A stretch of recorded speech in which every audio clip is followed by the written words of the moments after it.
artiste de la satire. Il dénonce les incohérences et l'ironie à la fois.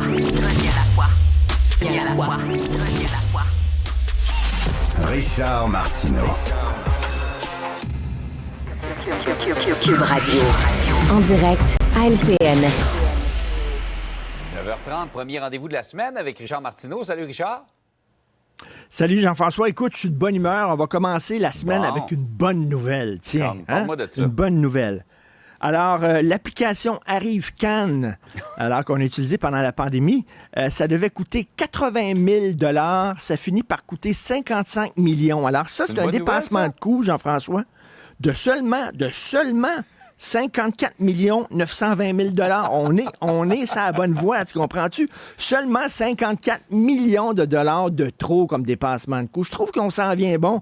Souviens-toi, qu'est-ce qu'on nous a dit pour le stade olympique? Le toit du stade, ça va coûter 870 millions. Pas une scène de plus. On va arriver pile poil sur le budget. On la retient, celle-là. On la retient, celle-là. J'ai bien hâte de voir ça dans une couple d'années. Hey Richard, on a vu les dossiers dans le journal en fin de semaine. Obtenir de l'accès à l'information, c'est un véritable parcours du combattant. Ben oui, écoute, des informations de la part de nos gouvernements, nos administrations municipales, nos sociétés d'État, nos corps policiers. Et ce qui est intéressant avec le dossier du journal, c'est qu'on a demandé à différents journalistes qui couvrent différents secteurs, c'est-à-dire la politique, l'économie, mais des gens qui couvrent aussi la santé, des gens qui couvrent l'actualité judiciaire. Et en disant, ben c'est de plus en plus difficile. On voit, là, ils reçoivent des documents. Écoute, il n'y a rien que la date, je pense, qui n'est pas kiavardée. Et là, je m'excuse, mais Investissement Québec, c'est pas le service de contre-espionnage. Là. On comprend que le service de contre-espionnage, ils doivent quand même garder des choses cachées. Bien sûr, tu joues pas au poker en montrant tes cartes à tout le monde. Même chose aussi pour les corps policiers qui ne révèlent pas tout parce qu'ils veulent pas faire torpiller des enquêtes. On comprend ça. Mais à un moment donné, là, on veut savoir ce qu'ils font avec notre argent. Puis là, ils nous disent, faisons-nous confiance. Écoute, moi, là, j'ai un conseiller financier, OK? C'est lui qui s'occupe de mes économies, qui place mon argent. Je lui fais confiance, mais de temps en temps, je reçois les rapports. Puis là, je dis, hey, ça n'a pas performé, ça. Puis là, je l'appelle, on l'appelle, ma blonde et moi. Puis qu'est-ce qui s'est passé? Comment ça fait? On y demande des comptes. C'est notre argent. Il va falloir rappeler à ces gens-là que c'est pas eux autres, nos boss. C'est nous qui sommes leurs boss. On les a élus, ces gens-là, pour qu'ils gèrent la province en notre nom. Et ils n'ont pas d'affaire à cacher des choses comme ça. Veut dire, en disant, non, Investissement Québec, on ne vous dira pas où on a placé votre argent. Attends une minute, là. On travaille comme des fous. On travaille super fort. On vous envoie beaucoup d'argent chaque semaine. On peut-tu savoir qu'est-ce que vous faites avec notre argent exactement?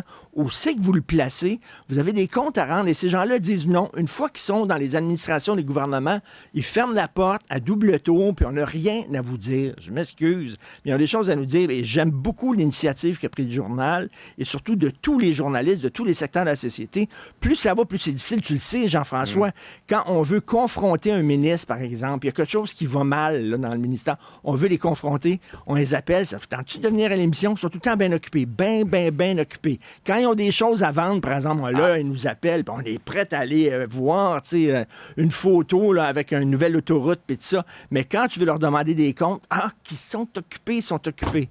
Écoute, à un moment donné, ces gens-là, ils doivent être plus transparents. Il y a vraiment un problème au Québec, au Canada, de transparence. Oui, c'est notre argent. Ils doivent être redevables de leurs dépenses, de ce qu'ils font avec l'argent qu'on leur confie. Et pas qu'on leur donne, qu'on leur confie. Qu'on leur confie, exactement. Richard, il faut s'arrêter sur le combat d'une petite ville, les Laurentides, devant les tribunaux. Ils veulent continuer d'avoir accès à leur urgence la nuit. Ben oui, parce que là, l'urgence va être fermée. Écoute, je sais pas, là, regarde la définition. Il va fermer de 8 h le soir à 8 h le matin.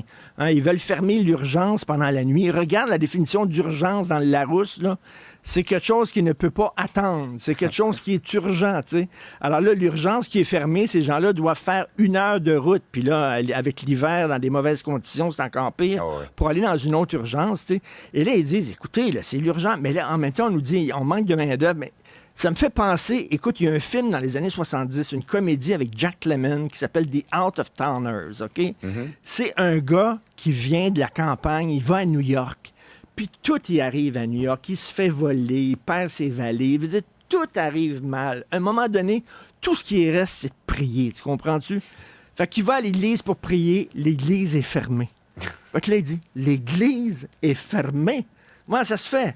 Dieu prend un break sur nos prières. Mais là, c'est la même chose. L'urgence est fermée. Les autres, ces gens-là disent, ça n'a pas de sens, on va aller devant les tribunaux parce qu'à un moment donné, c'est bien beau, les changements bureaucratiques, mais la santé des individus prime sur les changements bureaucratiques. Donc, ils vont devant les tribunaux pour dire, on veut garder notre urgence ouverte. Et ça montre à quel point le système de santé est déglingué. Les autres disent, écoute, on voudrait bien garder l'urgence, on manque de main-d'œuvre. C'est ça. On a de la difficulté à attirer les nouveaux médecins, les nouveaux ambulanciers, tout ça, dans notre région parce qu'il manque de place en garderie, par exemple. Il manque de logement. Tout est dans tout. Tout est dans tout. Alors là, ça, c'est une municipalité, mais il y en a d'autres aussi, municipalités, qui regardent ce qui se passe à Rivière-Rouge avec intérêt, parce qu'eux autres aussi, peut-être, vont se ramasser devant les tribunaux en disant, notre santé, c'est important. Bref. Il y a eu d'autres de ces combats, je pense, en Sainte-Terre, en Abitibi également, en a livré. Il y a des petites communautés comme ça qui se battent pour garder ces services-là qui sont fondamentaux ouverts. Tout à fait. Pas évident. Gros chantier pour monsieur le ministre Dubé. Absolument. En tout cas, je trouve que tu commences la semaine avec un optimisme débordant, Richard. Tu sais, Jean-François, hier, il y avait un caméraman hier américain là, qui est allé couvrir le Super Bowl, puis il dit ça va être le fun. Moi, j'ai été formé pour couvrir les captations, suivre le ballon, puis tout ça, c'est le fun.